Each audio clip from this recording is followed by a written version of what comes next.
Welcome, everybody, to CRE Fast 5 Secret Sauce, the show where we hear real-time insights from commercial real estate industry leaders. I'm Karly Iacono. Today, I am pleased to be joined by Jason Goldfarb, partner at Falcon Rappaport Berkman LLP. Jason, welcome to the show. How are you today? Hi, how are you? Thank you. Nice to be here. Yes, happy you could join us. Today, we are going to be talking about the legal side of adding ancillary income to retail properties. And this is something I don't think a lot of people think about day to day. But as we have such low vacancy in the market and we're trying to increase the net operating income of our properties, landlords are looking for every way to do that possible. So this is where all these other uses and your expertise comes into play. So we're happy you can break down some of the things that we should be thinking about and probably aren't in today's episode. But before we jump into all of that, please kick us off with a bit of background on yourself and your firm. Sure. So my name is Jason Goldfarb, and as you mentioned, I'm a partner with the law firm of Falcon Rappaport Berkman. I have a little over 20 years of experience in the world of real estate infrastructure, and I manage our firm's infrastructure practice.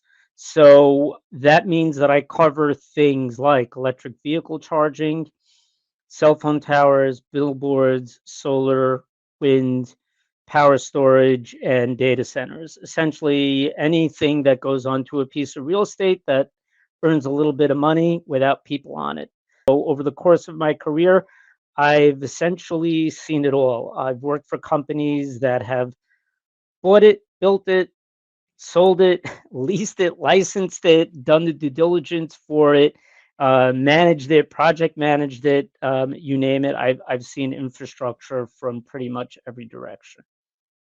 I love it. Good. Well, you're exactly the person we need to answer today's questions on how we make Sure. this all work. Why don't we start with an overview, just kind of high level of what types of ancillary income you're seeing be just most active today? You mentioned a few of the top things that I was thinking about, but Right. what's really been working? What's been in the forefront today? Yeah, so I would say one of the things that people seem to be most interested in is electric vehicle charging infrastructure. Up until now, the more traditional forms of ancillary income that you would get on a commercial piece of property would be some of those things that I've mentioned. You'll see cell phone towers that will go up on property. You'll have rooftop installations, definitely digital outdoor advertising.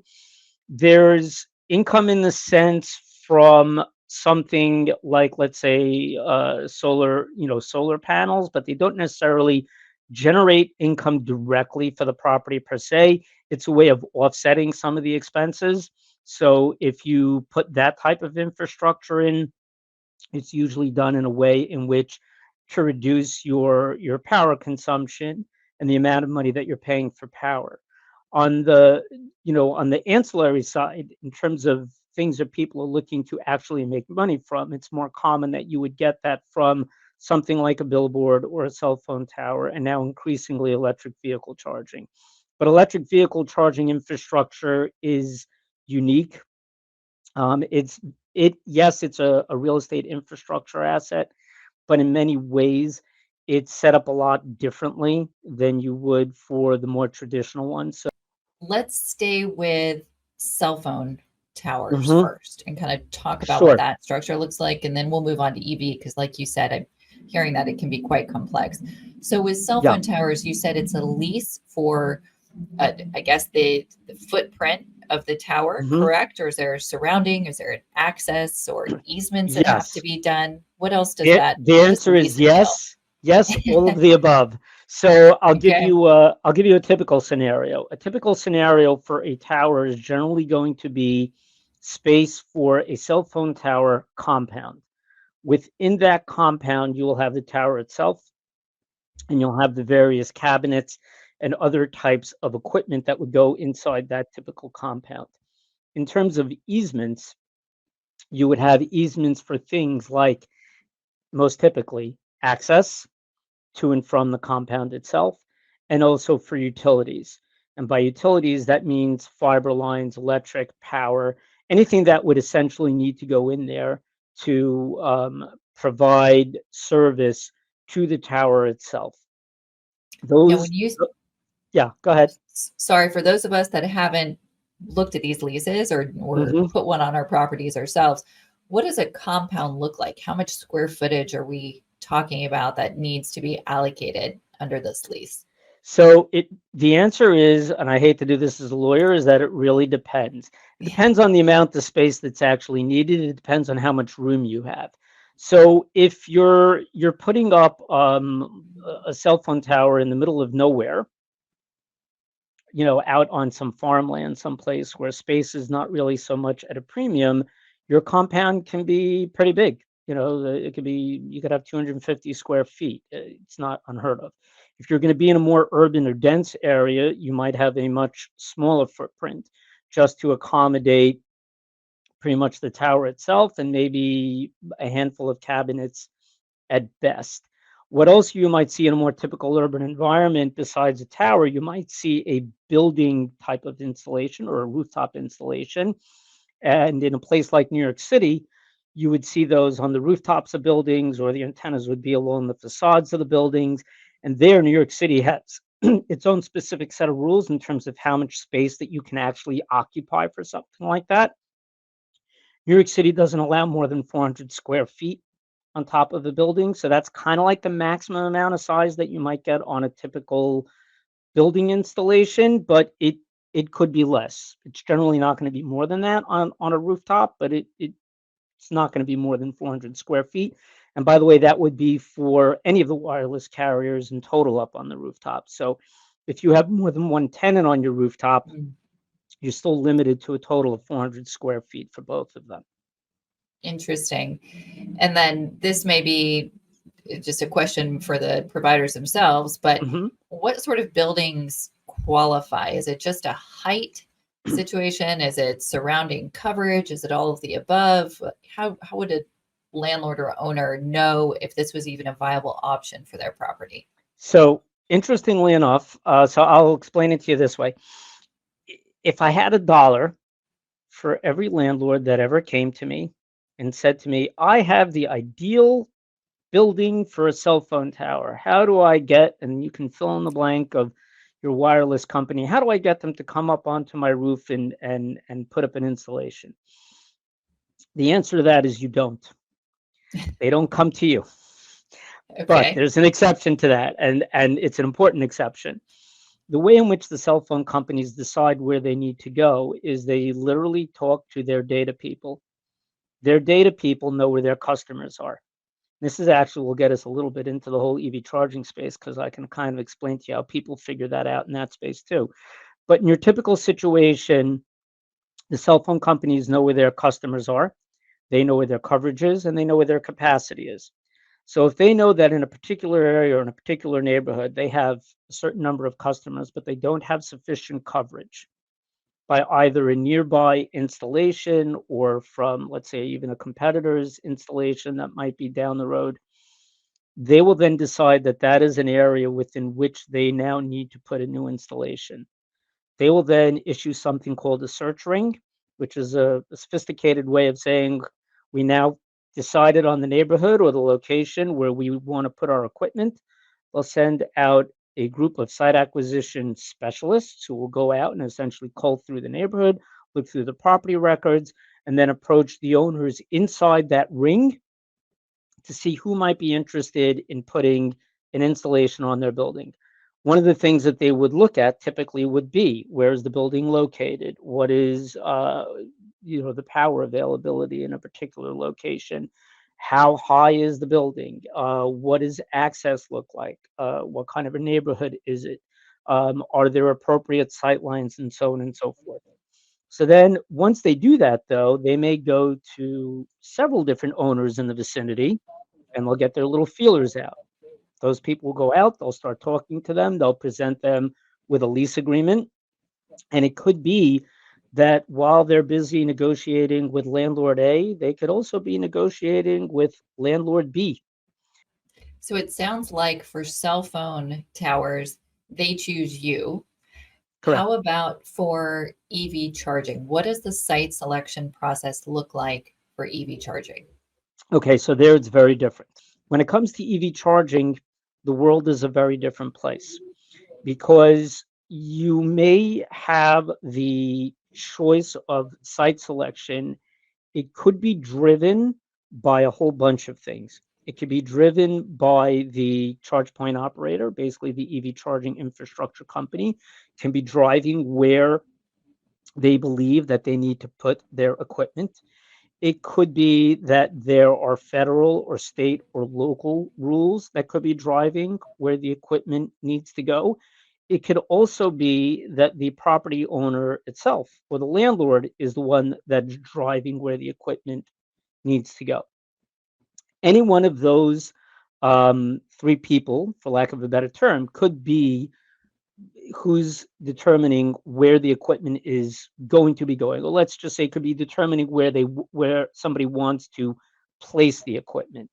If Well, if then you I have go back, a quick follow-up question there. Now, when you mhm, say where the equipment is placed, do you mean on the actual site, like this is by the road, this is behind the building, or do you mean which site is chosen?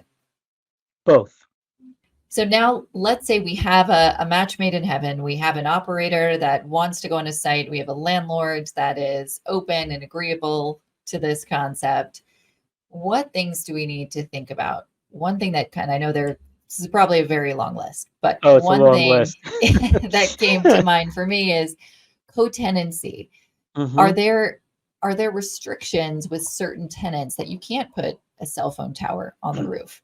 Maybe a Yeah. daycare, I don't know, just brainstorming, right? Yes. How do you approach co-tenancy and restrictions in existing leases? Right. So the it's a little bit of a loaded question, but I'll kind of explain it to you this way. A lot of it is going to be driven by what's already in the lease agreement that you already have with the people that are already there. Right. So if there is some kind of a restriction that says you can't place a particular type of asset on the property because somebody else is there, it's going to be driven by whoever was there first. It's kind of like the first in time, first in right concept, but you'd have to Mhm. take a look to see what is the existing lease cover. But you take this a step further, you may also have things like zoning and permitting and other restrictions that might have some kind of an impact in terms of determining what else you can put on a particular piece of property. You may have other restrictions. Let's move on to lease structures. Hmm. Let's move forward in the process. We've got the site, everyone's on board. We're negotiating the terms. Are these percentage rent leases of some sort? How is the rent measured? Is it a gross lease? Are they net in some way? What sort of lease structures do you see most commonly? Okay, so the answer to that question is dependent upon the type of asset that we're talking Right. about. So, in the wireless telecommunications business and also in the billboard business, the way that those businesses have essentially matured and the way in which they've morphed, the vast majority of those agreements are either going to be leases, some might be licenses, some might be leases and licenses with easements for access and utilities, and some of them might be outright easements, meaning you only have the ability to use that property for that very specific purpose, but it's going to be an easement structure versus a lease or a license structure. There are certain Interesting. advantages and disadvantages to all of them. That's how they will work. In both the outdoor advertising and the wireless telecom space, the vast majority of the time, and I would say this is probably about 100% of the time, certainly in the outdoor advertising space, the owner of that asset is going to either take a lease, a license, or an easement, and they're going to be paying rent. There is not necessarily, and I say that very carefully, not necessarily going to be any kind of revenue sharing arrangement that you will have for an asset of that type. But where you may occasionally see it, you might sometimes see it, especially in the wireless telecommunications space. They will not share a portion of the revenues that they are earning from, let's say, the data flowing through the antennas in that particular location. To give you an example, let's say you're paying $1,000 a month for the tower, and there's one tenant that's sitting on top of the tower. If you have sufficient negotiating power and you know enough to ask for this, and there's a comment to this on purpose, and the wireless telecom company is willing to give you this concession, those are two big ifs, then you might get them to agree that for each additional tenant that they place on the tower, they might pay you a little bit more in extra rent per month, let's say another $50 or $100 per month in rent. Typically, when they do a cell phone tower compound, the wireless company is going to own the space inside the compound. So you can think of an example where they might be putting in other cabinets and running other lines and then attaching those antennas and that equipment now to that tower. Who has the right to the space inside the compound? Of course, it's going to be the tower company. It's not going to be you as the property owner. But if you know to ask and you're savvy enough to ask for it and they're willing to give you this concession, they might agree that if we bring on additional tenants, we'll pay you a little bit of extra money in rent. That's as Very far as, interesting.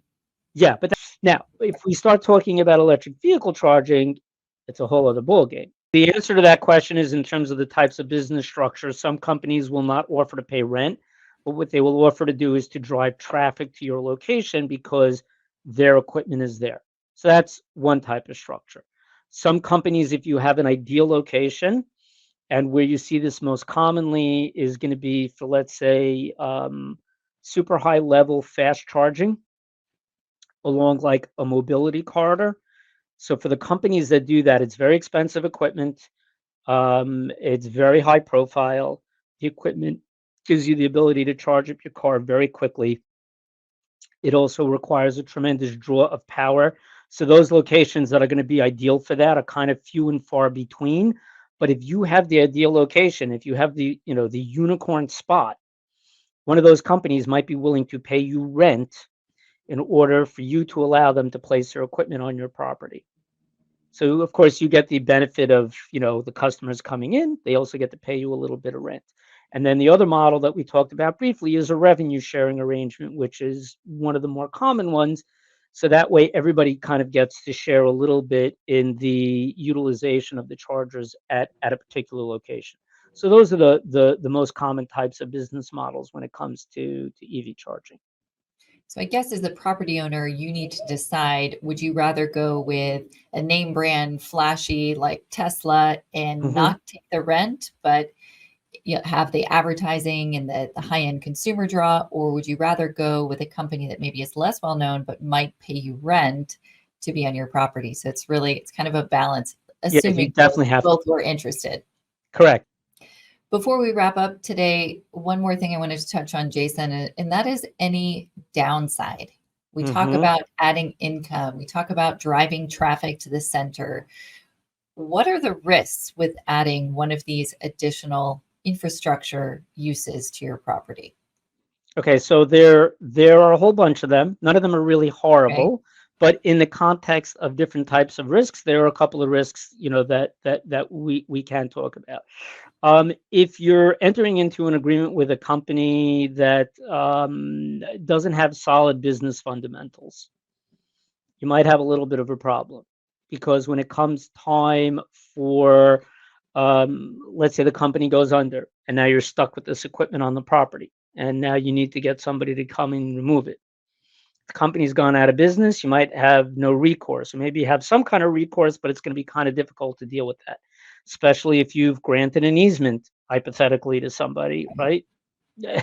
That could be a little bit of a problem because if the company goes under and they have an easement and they have the right to have their equipment there, you can't again, all other things being Hard to equal in terms reverse of that. what's in your contract, but it's a little bit hard to reverse Right. that.